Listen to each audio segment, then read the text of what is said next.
Bruce's fist smashed into the table, blood dripping from his knuckles as he stood before the gathered Galactic Council. His eyes narrowed as a holographic display lit up, depicting scenes of death, destruction, and mayhem on numerous outer colonies.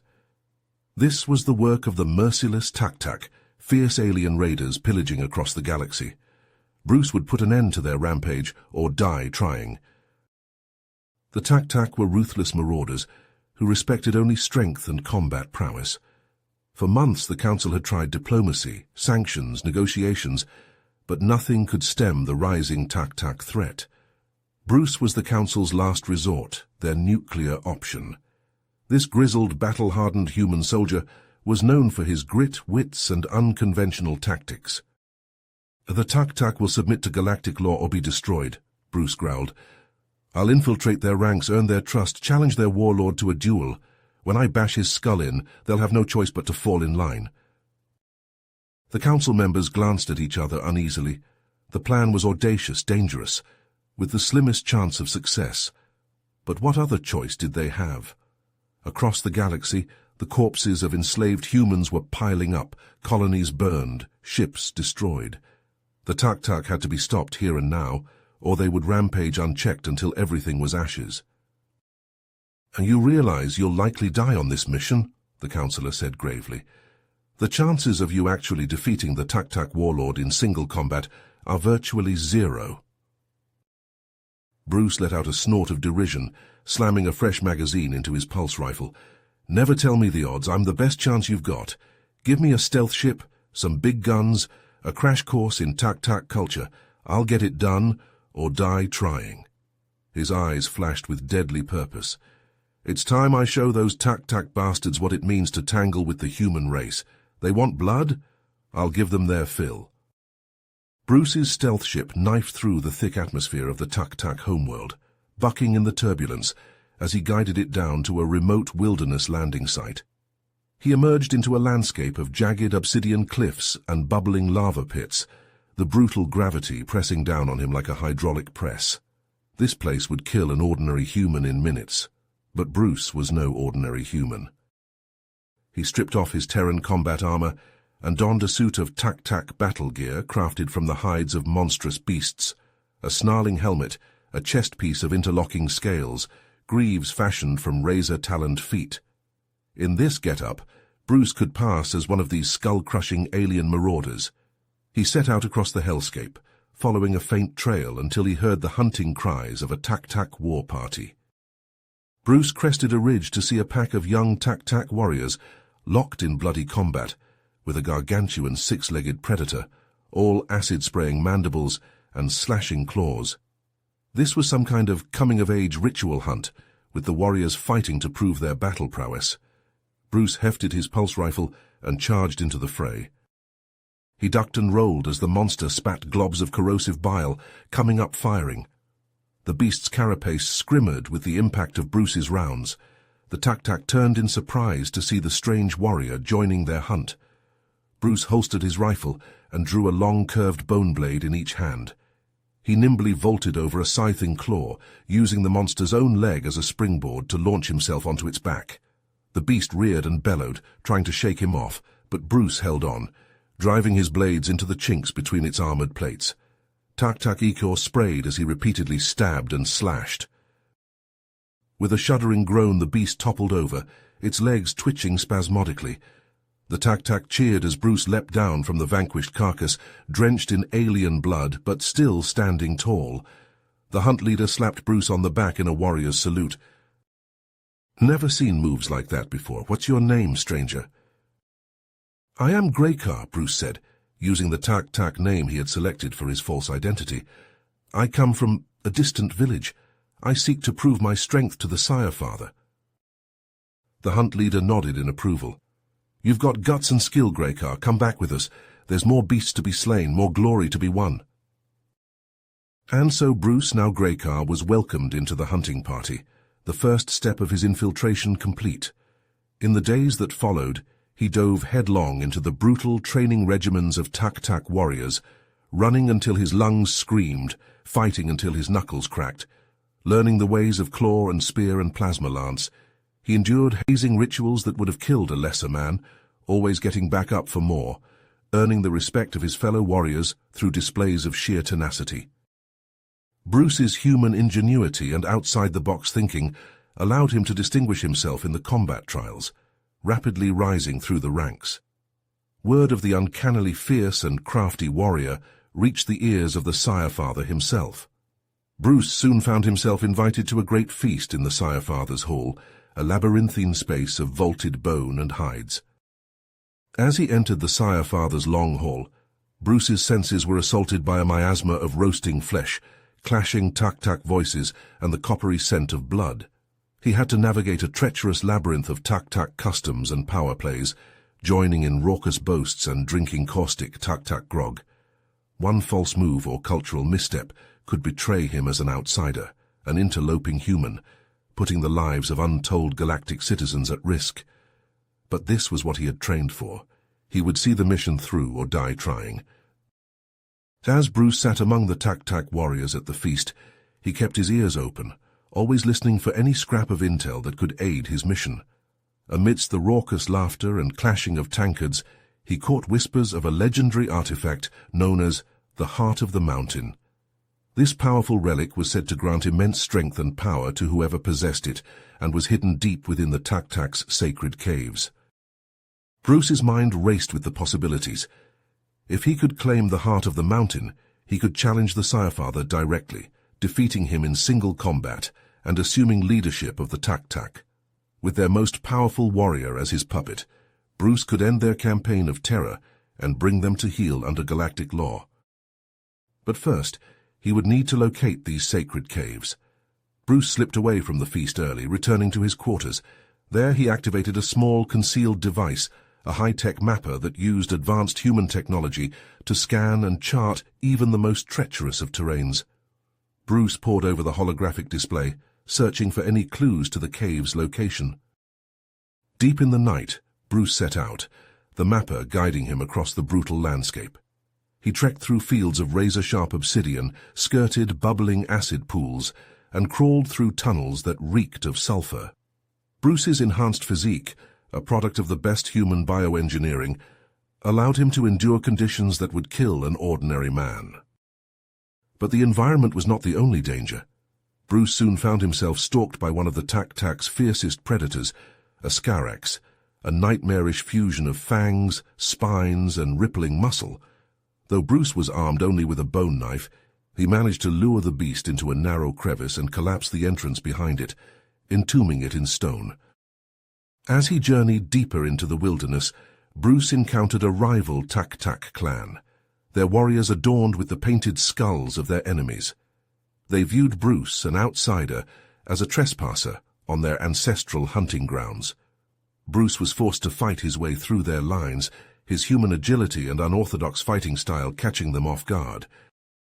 Finally, after days of hardship and struggle, Bruce reached the sacred caves.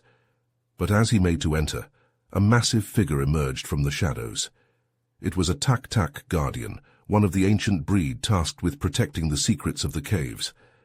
This scarred old warrior was twice the size of any tuk-tuk Bruce had yet faced, with a maze of tattoos and ritual scars crisscrossing his craggy hide. The guardian bellowed a challenge, and Bruce knew that this was a test. Only by defeating this fearsome sentinel in combat would he be deemed worthy to enter the caves. Bruce unslung the war maul from his back, its spiked head as big as a boulder, and prepared for the fight of his life. The stone underfoot was slick with condensation, like a boxer's canvas greased with blood and sweat. The air pulsed with tension, like the heartbeat of some great slumbering leviathan. The guardian came at Bruce with the force of an avalanche, swinging a massive obsidian axe. Bruce ducked and rolled, feeling the whistle of the blade passing inches from his skull. He came up swinging, his maul crashing against the guardian's chest plate with a sound like a hammer on an anvil. They traded blows back and forth, Bruce's speed and agility against the guardian's brute strength and centuries of experience. Bruce took a glancing blow to the ribs, feeling something crack, but he pushed through the pain, letting it fuel his determination. He feinted left, then pivoted right, his maul connecting with the side of the guardian's knee with a sickening crunch. The giant warrior stumbled, and Bruce pressed his advantage, raining down blows until the Guardian collapsed into the dirt, battered and broken. Breathing hard, Bruce stood over his vanquished foe. He had passed the test. The ancient caves yawned open before him, promising secrets that had been hidden for generations. With a deep breath, Bruce strode into the Stygian depths, ready to face whatever challenges lay ahead. The fate of the galaxy rested on his shoulders. He would find this heart of the mountain, and with it he would end the Tuk-Tuk threat, or die trying. Bruce strode into the Sire-Father's cavernous hall, the heart of the mountain pulsing with an eldritch light in his grasp. Tuk-Tuk warriors lined the bone-ribbed walls, their eyes glinting with a mix of suspicion and awe at the sight of the legendary artifact. Bruce's footsteps echoed like war drums as he approached the Sire-Father's throne of skulls. "I am Greykar, and I claim the right of challenge," Bruce bellowed, his voice reverberating through the hall. "By the ancient laws of the Tuk-Tuk, I demand a duel for leadership." The Sire-Father leaned forward, his scarred face twisted in a sneer. "You dare to challenge me, outsider? I have crushed 1,000 foes beneath my heel." But then his gaze fell upon the heart of the mountain, and a flicker of greed shone in his eyes. "But you have the sacred artifact. Very well, I accept your challenge. The victor shall rule as the undisputed Sire-Father of the Tuk-Tuk." The gathered warriors roared their approval, slamming their weapons against their shields in a thunderous cacophony. Bruce and the Sire-Father circled each other, the air crackling with tension. The Sire-Father wielded a massive warhammer, its head carved from the fang of a great beast. Bruce held his maul at the ready, the heart of the mountain singing in his mind. They clashed with the force of colliding asteroids, sparks flying as their weapons met. The Sire-Father was immensely strong, each blow shaking Bruce to his bones. But the heart of the mountain flowed through Bruce's veins, granting him speed and power beyond any normal human. They traded earth-shattering strikes, Bruce ducking and weaving, the Sire-Father's hammer smashing craters in the stone floor. The hall became a whirlwind of destruction, Tuk-Tuk spectators howling and cheering with every titanic blow. Shards of bone and stone flew through the air. In a crucial moment, as the Sire-Father raised his hammer high for a crushing overhead strike, Bruce saw his opening. He feinted left, then spun right, lashing out with his maul in a lightning-fast strike. The weapon connected with the Sire-Father's wrist with a sickening crunch. The warhammer flew from the Tuk-Tuk leader's grasp, clattering across the floor. Bruce pressed his advantage, raining down blows, driving the Sire-Father back. With a final mighty swing, he knocked the Sire-Father's legs out from under him, sending the once mighty warrior crashing to his knees. Bruce stood over his vanquished foe, his maul poised for the killing blow. But before Bruce could claim his victory, a roar of fury erupted from the crowd. A group of the Sire-Father's most loyal guards, unable to accept this upstart's triumph, rushed to their fallen leader's aid. They swarmed Bruce, a tide of fang and claw and blade. Exhausted from his duel with the Sire-Father, Bruce found himself hard-pressed to fend off this new onslaught. He whirled and struck, his maul a blur, felling Tuk-Tuk warriors left and right, but they just kept coming, heedless of their fallen comrades. Bruce could feel his strength waning, his arms growing heavy. Even with the power of the heart of the mountain, he was only one man against a frenzied horde. He gritted his teeth, determined to fight to his last breath. The fate of the galaxy hung in the balance. He would triumph, or die trying. Bruce's muscles screamed in agony as he fought off the frenzied onslaught of the Sire-Father's loyal guards. His maul whirled in a blur of metal, cracking skulls and shattering bones with each thunderous impact. But for every Tuk-Tuk warrior he felled, two more seemed to take their place, a relentless tide of fang and claw. Bruce's vision began to blur, his breath coming in ragged gasps. He could feel his strength waning, his body pushed to the very limits of human endurance. In that moment of desperation, he reached deep within himself, tapping into the ancient power of the heart of the mountain. A surge of energy coursed through Bruce's veins, setting his nerves alight with searing power. He threw back his head and roared, a primal cry that shook the very foundations of the hall. The heart of the mountain pulsed in his grasp, its eldritch light growing brighter and brighter, until it was a blinding supernova. With a final earth-shattering bellow, Bruce unleashed the full might of the artifact. A shockwave of pure energy exploded outwards, slamming into the Sire-Father's guards like a tidal wave. Their bodies were flung through the air like rag dolls, crashing against the bone-ribbed walls with sickening crunches. As the dust settled, the Tak-Tak warriors stared at Bruce in awe and terror. The human stood at the epicenter of the destruction, his chest heaving, the heart of the mountain glowing like a captured star in his fist. One by one, the Tak-Tak sank to their knees, bowing their heads in submission to their new leader. But as Bruce looked down at the artifact, he felt a creeping sense of unease. The power that thrummed through his body was intoxicating, addictive. He could feel it whispering to him, promising him dominion over the galaxy, the strength to crush all who opposed him beneath his heel. With a start, Bruce realized the terrible truth. The heart of the mountain was too dangerous, too corrupting for anyone being to possess.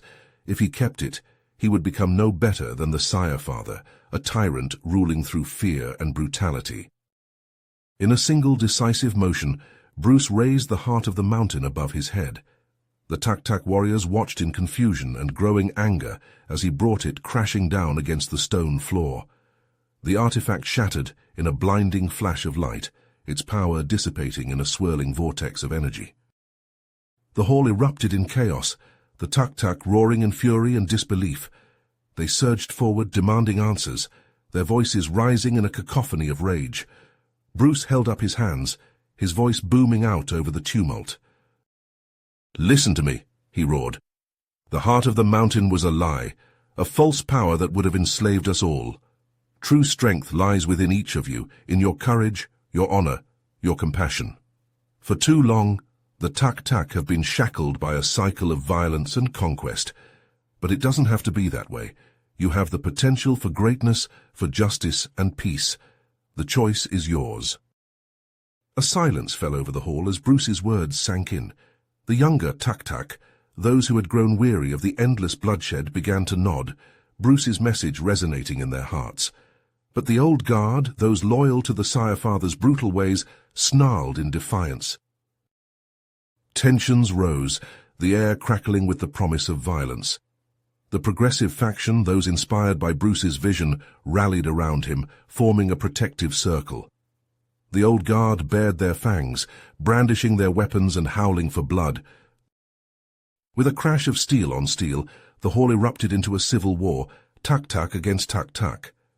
Bruce and his allies fought with the fervor of those who believed in a better future, their conviction lending strength to their blows. The old guard, fueled by hatred and tradition, met them with ruthless savagery. The battle raged for hours, the stone floor growing slick with blood and viscera. Bruce was everywhere at once, his maul singing a song of righteous fury as he led the charge. But for every victory, there was a cost. He saw friends, both human and Tak-Tak, fall beneath the blades of the enemy, their lives given in service of a greater cause. As the tide turned in favor of Bruce's faction, the Sire-Father, seeing his power crumbling, let out a roar of ultimate defiance. Rather than accept defeat, he turned his own claws upon himself, ripping out his own throat in a final act of spite. At last, as the final loyalist fell, a hush descended over the hall, broken only by the moans of the wounded and the ragged breathing of the victors. Bruce, bloodied but unbowed, stood among the carnage, his eyes heavy with the weight of what had transpired. The old ways of the Tak-Tak had been shattered, but at a terrible price. The rebuilding would be long and arduous, the scars left by generations of cruelty not easily healed. But as Bruce looked out over the survivors, he saw a glimmer of hope in their eyes, a newfound determination to forge a better path. The work of guiding the Tak-Tak towards a brighter future, towards integration with the greater galactic community, would be the challenge of a lifetime. But it was a challenge that Bruce, with the wisdom gained from his trials, was ready to face head-on. But first, he had to return to the Galactic Council, to report on the success of his mission and the profound change he had set in motion. As his stealth ship lifted off from the war-torn surface of the Tak-Tak homeworld, Bruce allowed himself a moment of reflection. The scars he bore, both physical and emotional, would never fully fade. The memory of the friends he had lost, the impossible choices he had been forced to make, would stay with him forever.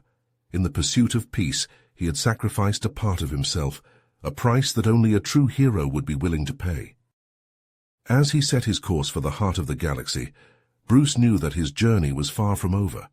The Tak-Tak would need his guidance, his strength, as they navigated the long road towards redemption, and the galaxy would need his watchful eye, his unwavering commitment to justice, as new threats emerged from the darkness of the void. For now he allowed himself a moment of rest, his battered body sinking into the pilot's chair, but his mind was already racing ahead, planning for the challenges to come. He was Bruce, the hero who had brought light to the darkest corners of the galaxy, and his watch had only just begun. You have reached the end of the story. If you enjoyed this story and want to support us, please leave a like and subscribe to our channel, and for every comment that says 88, I will heart every single one of them. Thank you for your time.